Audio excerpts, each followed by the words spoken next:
Lalu seperti janji saya tadi pagi, kita akan ajak ngobrol lagi dengan Bung Rocky itu soal hubungan sekarang bagaimana posisi PDIP di pemerintahan. Karena kalau kita lihat memang ada upaya yang cukup serius dari Pak Prabowo untuk melakukan pendekatan ke PDIP ya, Bung Rocky seperti tadi kita bahas bagaimana Rosan sampai 2 kali datang ke sana ke rumah Ibu Megawati. Yang pertama gagal hanya 5 menit, tapi yang kedua sampai 1,5 jam. Tapi memang tidak ada pembicaraan politik seperti dikatakan oleh Hasto. Dan menurut Hasto memang tidak akan ada pertemuan dalam waktu dekat ini antara Pak Prabowo dengan Ibu Megawati, hanya mungkin nanti setelah tanggal 22, Bung Rocky, setelah putusan di Mahkamah Konstitusi. Dan itu pun saya kira mungkin itu juga kita belum tentu bisa berharap bahwa itu akan terjadi, katakanlah Ibu Megawati memutuskan yes saya bergabung dengan pemerintahan Pak Prabowo gitu. Oke, dua hal kita analisis dulu ya. Posisi subjektif kita sebagai Ya, FNN yang ya, berupaya untuk mempertahankan fungsi oposisi. yes. Jadi tentu saya FNN menganggap bahwa jauh lebih bermutu sebetulnya Mhm. kalau Megawati mempertahankan kedudukan dia sebagai ketua partai yang beroposisi pada Presiden Prabowo tuh, walaupun ada Yes, persahabatan di antara mereka yes, kan. oke. Jadi demi dalil-dalil demokrasi kita dorong Megawati mengatakan, oke, saya mengerti bahwa Pak Prabowo adalah sahabat, memungkinkan semacam deal politik, tetapi saya menghargai suara dari distrik, suara dari anak cabang, suara dari ranting yang menghendaki oposisi itu. Kalau saya bicara dengan teman-teman kayak kemarin saya 1 minggu muter-muter Flores itu, kader-kader PDIP di NTT justru menghendaki karena mereka nonton FN mungkin Pak Rocky dorong aja terus supaya Hmm, Ibu Mega itu atau kami PDIP bersedia di tingkat akar rumput bahkan untuk hmm, beroposisi. Tetapi hmm, dengan bantuan satu hal yang bagi mereka kaderisasi diperkuat gitu. hmm, hmm, Jadi hmm. ini momentum untuk beroposisi sambil memperkuat kaderisasi itu. Ya. Nah ini sebetulnya kalau saya tafsirkan ada basis ideologi yang sedang bangkit tuh, yang menganggap bahwa PDIP selama ini memang terlalu pragmatis. Hmm. Jadi pragmatisme itu justru yang menggerogoti nyawa politik PDIP. Banyak kader yang menganggap bahwa kok PDIP kehilangan marwah sebagai partai wong cilik itu, Hmm. partai yang diasuh oleh eh, dalil-dalil revolusioner tuh. Hmm. Jadi justru di bagian Indonesia Timur terlihat bahwa ada keinginan supaya PDIP itu beroposisi. Nah, itu yang saya baca sebetulnya. Nah, bacaan Pak Prabowo tentu berbeda karena bagi Pak Ya. Prabowo kalau PDIP mengambil posisi oposisi itu akan sangat mengganggu kepemimpinan Pak Jokowi, sorry Pak Pak Prabowo, Prabowo. karena apapun PDIP itu punya standing bahkan moral standing bukan sekedar APBN yang akan ikut ditentukan oleh PDIP, tapi PDIP betul-betul menganggap bahwa adanya Gibran di pemerintahan Pak Prabowo itu kayak tulang di dalam Ya, daging ya, dan ya, itu ya. akan mengganggu terus kan. Hmm. Jadi bagaimanapun kalau Ibu Mega misalnya iyain, tentu Ibu Mega akan bilang iya saya akan masuk ke kabinet, tetapi usir Gibran dari situ. Karena Gibran mempermalukan dia kan nggak Hmm. mungkin. Hmm. Kan Hmm. ini soal yang sangat personal bagi Ibu Mega tuh. Kita tahu Hmm. kasak kusuk yang terjadi atau bisik-bisik atau info dari dalam bahwa Gibran memang berkhianat pada Ibu Mega tuh, berjanji tidak akan masuk di dalam pertarungan kompetisi pilpres, ternyata dia masuk di situ. Hmm. Dan lain kalau Gibran misalnya nggak pernah bertemu Ibu Mega lalu bikin janji bahwa saya akan taat pada aturan partai, nah Hmm. itu dasarnya tuh. Ya, Jadi ya. bagi mereka, saya ulangi lagi, mereka yang ada di akar rumput melihat fenomena itu sebagai pengkhianatan Jokowi pada Ibu Mega tuh. Jadi bayangkan kader-kader di daerah justru Ya. yang menginginkan PDIP itu membersihkan diri lah. Dan itu saya kira yang tentu akan banyak orang yang akan bantu PDIP kalau PDIP mengambil sikap oposisi. Dan itu penanda baik bagi demokrasi itu. Nah, dalam intuisi kalau bikin kalkulasi mungkin perlu perlu lembaga survei. Tapi dalam intuisi politik saya, Megawati akan memilih untuk beroposisi itu dengan memanfaatkan kekuatan dia di parlemen dan itu saat yang baik untuk kaderisasi. Jadi ideologi PDIP akhirnya dimurnikan kembali justru dengan posisi oposisi. Ya, jadi nggak berlebihan ya kalau Hasto menyebut juga anak-anak ranting itu ya ucapannya tentang Pak Jokowi itu ya sudah nggak banget lah Pak Jokowi itu di mata sampai kader level anak ranting. Anak ranting ini kan paling bawah banget ya Bung Rocky saya kira ya. Itu benar adanya. Dan saya bisa konfirmasi sorry, saya datang kasih ceramah di satu pulau Adonara. Adonara, Ya. Pulau Adonara itu Hmm. di Flores itu, ketemu dengan ketua PDIP di situ, dan dia bilang, saya minta maaf Pak Rocky, karena sebelum berceramah saya ngaku dosa dulu deh, karena saya Hmm. yang melaporkan Pak Rocky sebagai Hmm. kader PDIP Hmm. NTT Hmm. terhadap hinaan Pak Rocky itu. Jadi Hmm. bagi mereka persahabatan antara oposisi itu justru yang membuat mereka lega gitu. Hmm. Mereka anggap bahwa oke Pak Rocky akhirnya benar, nah kami akan dia di akar rumput di Flores ini di Adonara itu seorang ketua kader DPC PDIP itu mengatakan bahwa lebih baik dia memilih untuk bergabung dengan suara oposisi yaitu Hmm. FNN, Rocky Gerung dan lain sebagainya. Jadi Hmm. betul kalau Hasto bilang bahwa Ranting memang tidak menginginkan itu terbukti. Saya tahu Hasto pasti nggak nyampe ke Adonara tuh karena dia mesti urus partai dari atas. Tapi Hmm. saya muter-muter di Indonesia Timur, terutama Flores kemarin, Kupang segala macam, dan dapat sinyal yang sama bahwa PDIP berkehendak kader-kader di bawah itu berkehendak untuk melihat ideologi partai dikibarkan kembali dan kurangi pragmatisme apalagi oportunisme hanya karena Ya. godaan kekuasaan. Dan Nah, saya kira Ibu Mega akan mengerti bahwa Wong Cilik memang mendoakan Ibu Mega untuk memimpin Indonesia dengan lewat PDIP dengan posisi oposisi untuk menegakkan dalil-dalil demokrasi kembali.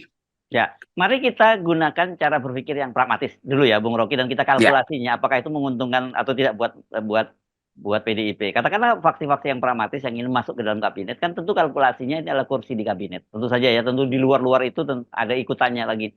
Tapi dengan gemuknya koalisi yang dipimpin oleh Pak Prabowo, sekarang kan di dalam sendiri yang sudah formal kan ada partai-partai yang masuk parlemen saja, di situ kan ada Golkar yang minta sampai lebih dari 5 kursi, ada Gerindra yang juga pasti diakomodasi dengan besar, ada Demokrat, ada PAN, ada partai-partai non parlemen yang saya kira juga harus dientertain oleh Pak Prabowo kan, mulai ada PSI pasti harus dapat kursi, ada Yusril dengan PBB-nya, ada Gelora, ada partai macam-macam lagi partai apa, Partai Prima dan semuanya masuk di situ. Itu kan pasti harus dientertain oleh Pak Prabowo. Nah kalau kemudian masuk lagi Nasdem, apalagi masuk PKB dan masuk PDIP akan dapat apa Bung Rocky? Kira Anda berapa kursi deh kita anda hitung-hitungannya. itu yang saya bayangkan. Bagaimana partai-partai yang mendukung Prabowo aja dibagi habis pun kekurangan. Iya, iya, iya. Apalagi nambah dari partai-partai yang lagi dibujuk itu hanya karena Hmm. kepentingan pragmatisme itu. Hmm. Tapi tentu bagaimanapun kita tidak bisa menutup kuping untuk mendengar keinginan pragmatis dari beberapa faksi di PDIP kan. Ya, ya, Dan ya. mungkin itu faksinya Puan Maharani udah pasti Hmm. Mbak Puan Hmm. kelihatannya yang paling pragmatis dalam soal Hmm. semacam itu. Hmm. Tapi sekali lagi ini soal Ibu Mega tuh mau memutuskan apakah hanya demi pragmatisme jangka pendek karena kepentingan anak perempuannya Ibu Puan misalnya itu lalu seluruh aparat partai masuk kembali dalam cercaan publik kan itu masalahnya kan publik kan bilang emangnya PDIP mau dapat 4 dapat 5 dapat 6 ya Enggak paling lah. satu menteri pun udah begitu kira-kira kan karena Hmm. juga nggak etis kalau PDIP minta banyak kan Hmm. itu juga PDIP mesti juga tahu diri bahwa ya dia kalah ngapain minta Hmm. banyak itu kan Hmm. itu Hmm. artinya ya itu mudah dibujuk dong PDIP Hmm. jadi ini kesulitan yang sedang dipikirkan saya kira oleh Ibu Mega dan kita mesti bantu untuk memulihkan kesehatan politik PDIP dengan menganggap bahwa memilih di luar itu dan dalam hitungan saya dalam 2 tahun ke depan itu begitu PDIP bilang kami beroposisi itu suara rakyat yang percaya bahwa keadilan harus ditegakkan lewat Megawati karena Megawati tidak adilkan oleh Jokowi akan berkumpul kembali pada PDIP kan. Jadi Hmm. banyak kader PDIP yang justru menunggu kesempatan Ibu Mega menyatakan oposisi supaya mereka bisa secara aktif langsung bekerja di bawah Hmm. sebagai partai oposisi itu. Hmm. Dan kader-kader itu kan yang mesti dilatih di dalam upaya untuk mengucapkan sebut aja kebijakan yang sifatnya oposisi, Hmm. kebijakan alternatif untuk persiapan ke 2029. Jadi persiapan itu mudah sekali dimulai karena ada momentum, yaitu momentum keinginan orang melihat PDIP tumbuh sebagai partai ideologis gitu. Itu dasarnya. Yang kalau dia masuk pragmatis ya berarti ya apa yang mau dia dalilkan nanti. Kalau Hmm. bayangin PDIP masuk 1 menteri atau Hmm. 2 mungkin itu. Lalu dia tenggelam di dalam pragmatisme partai-partai lain kan kebijakan Hmm. PDIP akan jadi minimalis itu kan dan Betul. nggak dianggap Bagaimana mungkin Wong Chili berkoalisi dengan partai-partai besar yang pragmatis yang pernah diasuh oleh Pak Jokowi yang terkenal dengan kebijakan yang pro oligarki, kan itu udah pasti tenggelam ideologi PDIP di situ. Jadi lebih baik ada di luar daripada masuk dan tenggelam bersama dengan atau tenggelam di dalam hiruk pikuk partai-partai pragmatis. Itu saya Ya. kira usulan kita pada Ibu Mega. Dan 5 tahun itu tidak lama ya, dan untuk konsolidasi partai tidak itu tidak mudah. Saya juga membayangkan betapa akan susah payahnya nanti PDIP itu jualan lagi pada pemilu Ya. legislatif tahun 2029 ya. Ya, itu istilah bagus tuh. Marketing politiknya justru mulai dari sekarang aja. Ya. Kalau nanti menunggu pemilu 29 justru akan diungkit lagi. Dan saya menduga bahwa kehidupan demokrasi dan ekonomi terutama Indonesia akan memburuk tuh. Itu Karena dia. keadaan global tuh. Dan Betul. justru itu momentum bagi PDIP untuk mengatakan, gue bilang juga apa kalau nggak pro Bong Cili dikutuk oleh sejarah global, sejarah ekonomi politik global kan. Jadi ketegangan-ketegangan dunia juga mesti dihitung oleh PDIP, dan itu momentum untuk mengkonsolidasikan partai yang basisnya adalah kesederhanaan, basisnya adalah solidaritas. Di seluruh dunia orang bicara tentang ekonomi solidaritas, ekonomi sirkuler, dan PDIP punya momentum untuk mengaktifkan pikiran-pikiran Bung Karno bahkan yang lama ditinggalkan itu untuk mengembalikan fungsi partai sebagai pembangun solidaritas manusia itu kan di tingkat global bahkan. Jadi ini ada celah ideologis bagi PDIP untuk mengucapkan secara jernih kembali bahwa kami partai satu-satunya partai yang secara historis memperjuangkan keadilan sosial. Ya, dan ini saya kira penting, ini bagian dari sedikit tips tentang marketing politik, dan itu kaitannya dengan peta geopolitik global berkaitan dengan Timur Tengah, Bung Rocky. Karena dalam 1-2 hari ini ramai sekali di dalam negeri media-media Indonesia mengutip media Israel yang menyatakan bahwa Indonesia itu di bawah Presiden Jokowi ini udah mencapai kesepakatan untuk membangun kerjasama diplomatik dengan Israel, dan itu kan tidak ada lain berarti akan diteruskan oleh Pak Prabowo, dan sentimen terhadap Israel ini sangat kuat sekali. Sementara di negara-negara Barat juga sudah mulai terjadi perubahan kan, seperti Biden mengusulkan two state, ya, ada 2 negara di sana, Palestina dan Israel, dan ditolak. Dan Inggris pun yang juga kita kenal sebagai pendukung kuat Israel juga mengecam sikap Netanyahu yang menolak solusi 2 negara itu. Nah, kalau Indonesia kemudian Pak Prabowo mengambil langkah itu dan PDIP dengan menghidupkan ajaran Soekarno ya berkaitan dengan imperialisme dan kemerdekaan bangsa Palestina, saya kira akan dapat gain juga di situ PDIP. Ya, ini penting kita lihat bagaimana proposal datang dari Israel dan datang dari partai konservatif, partai Likud. Ya.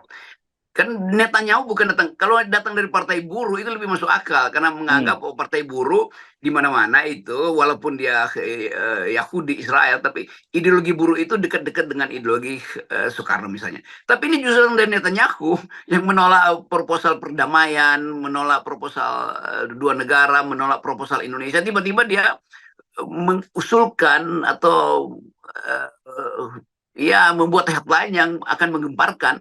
Jadi ini adalah semacam tipuan, semacam jebakan bagi Indonesia yang bisa memporak-porandakan keadaan politik dalam negeri. Justru itu, karena akan terbelah tuh bahwa usulan itu pasti bertentangan dengan janji kemerdekaan yang dipromosikan oleh Bung Karno bahwa kemerdekaan adalah hak segala bangsa dan harus diperjuangkan dengan bantuan bangsa-bangsa lain. Sementara Israel tetap nggak mau berhenti menjadi negara imperialis. Kan itu dasarnya kan. Nah, ini pertimbangan justru yang disodorkan ke Prabowo, dan Prabowo bisa kelimpungan untuk menjawab itu tuh. Ada kebutuhan apa di situ? Mungkin karena kita baca selalu Amerika itu hanya akan berdagang senjata dengan Indonesia atau dengan negara manapun kalau dapat sinyal perdamaian dengan Israel. Itu juga mungkin karena alusista kita itu walaupun bisa beli di tempat yang lain, tapi selalu ukurannya kan kecanggihan teknologi Amerika tuh. Selama Indonesia belum bisa memiliki teknologi Amerika, itu dianggap Indonesia belum mampu untuk masuk dalam pertahanan tingkat tinggi. Tetapi selalu ada persyaratan bahwa memiliki teknologi produksi Amerika itu harus izin Israel. Itu udah semacam diktum di dalam perdagangan senjata tuh. Jadi kelihatannya ini akan jadi kesempatan yang bagus justru bagi PDIP untuk mengambil sikap kembali pada pertahanan semesta yang justru diimpikan oleh Pak Prabowo untuk pertahanan semesta, artinya melibatkan rakyat, bukan sekedar senjatanya tapi daya tahan ekonomi, daya tahan kebudayaan tuh. Jadi ada momentum ideologis memang dalam keadaan tekanan global, kekacauan orientasi global, PDIP bisa muncul bahkan di tingkat internasional untuk mengucapkan kembali janji-janji anti-imperialisme tuh. Dan banyak negara yang sekarang berupaya untuk melihat dirinya sebagai korban dari imperialisme teknologi dan ekonomi global yang kita sebut sebagai superkultur kapitalisme kosmopolitan. Jadi betul-betul ada kesempatan bagi PDIP untuk memilih jalan keadilan sosial dibandingkan dengan jalan pragmatisme. Jadi kalau kembali ke titik pendekatannya pragmatisme pun ternyata lebih menguntungkan kalau ada di kubu oposisi buat PDIP ya. Buat PDIP menguntungkan dan buat bangsa ini juga menguntungkan gitu ya. Karena Betul, itu PDIP paling diperlukan penting sekali tuh. di situ. Ya. Jadi bangsa ini dan dunia sebetulnya lagi beralih dari prinsip-prinsip kapitalis yang merusak lingkungan pergi pada sosialisme. Dunia lagi beralih dari yang disebut paradigma korporasi pergi pada paradigma kooperasi itu, dan itu semua ada potensinya untuk dikembangkan oleh PDIP. Jadi sekali lagi ada kesempatan bagi PDIP untuk memilih jadi oposisi dan momentum dunia justru mendukung itu. Ketimbang jadi pragmatis tapi kemudian tenggelam dengan suara yang 0,0 sekian persen mampu mempengaruhi kebijakan tuh. Kan Golkar punya kebijakan yang pasti bertentangan dengan PDIP itu, Gerindra apalagi itu. Jadi sekali lagi kita sempatkan hari-hari ini untuk bukan membujuk sebetulnya, tapi menerangkan pada PDIP bahwa kesempatan untuk menjadi partai yang bermutu justru ada hari-hari ini. Oke, baik, terima kasih Bung Rocky. Ya, sekali lagi 0%, Sip. Bung Rocky. Oke. Yes, thank you. Renungan di Yes, ujung ya, hari. yes.